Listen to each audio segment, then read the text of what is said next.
इस वायरिंग से हम किसी भी कंपनी में यदि इस टाइप का टाइमर लगा है तो हमें इसी प्रकार से वायरिंग मिलेगी और करना भी है। अब यहां देखिए, कोई भी मशीन आपको मिलेगा उसमें वाश मोटर और स्पिन मोटर रहेगा। वाश मोटर और स्पिन मोटर को चलाने के लिए आपको जरूरी क्या है, स्पिन और वाश को चलाने के लिए इनके लिए अलग अलग टाइमर लगाया गया है।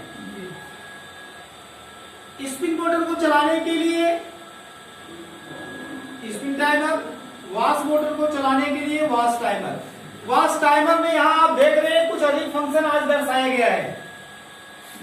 यहां पर वाश सेलेक्टर और वाश टाइमर, वाश टाइमर इसके घुमाने से कार्य करेगा, वाश सेलेक्टर इसके घुमाने से काम करेगा।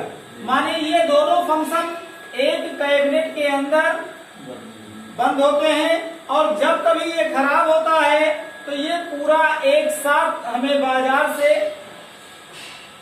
खरीदना होता है। माने कि ये आपका कंप्लीट कंपनी इतना सेट बनाकर देती है।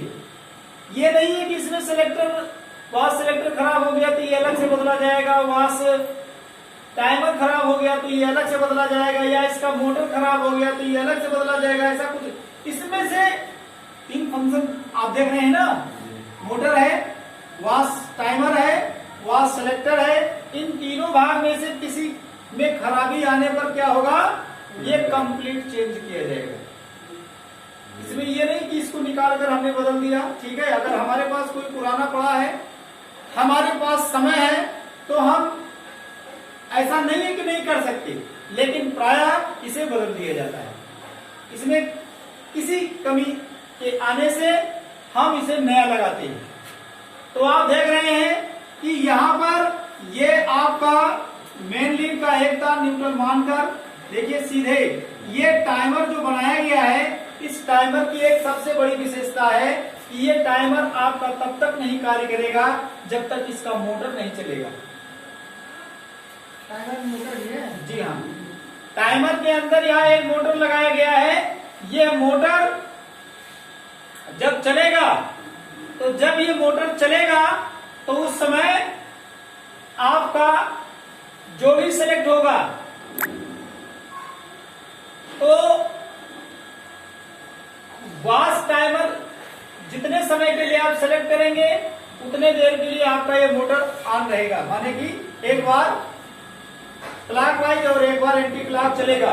लेकिन ये मोटर खराब हो गया तो ये मान के चलिए कि आपका वाश मोटर नहीं चलेगा, क्योंकि वाश मोटर को चलाने के लिए वाश टाइमर से करंट आ रहा है, और वाश टाइमर को करंट कौन दे रहा है, वाश टाइमर को करंट मेन लीड से मिल रहा है, यहां तो जा रहा है। लेकिन उसी समय जब वाश मोटर चलता है तब यहाँ इसके अंदर का फंक्शन ऑन होता है और एक बार मोटर एंटी क्लॉकवाइज और एक बार क्लॉकवाइज घूमता है। तो ये बात समझ में आ गया। अब मैं आपको बताऊंगा स्पिन मोटर को चलाने के लिए कि मेन लीड का फेज सप्लाई आपका स्पिन टाइमर में जाता है। स्पिन टाइमर को जितने समय के लिए हम सिलेक्ट करते हैं उतने समय तक इसके एक पिन पर आई हुई सप्लाई इसके दूसरे पिन से निकलता है और निकल करके सेफ्टी स्विच, क्या है ये,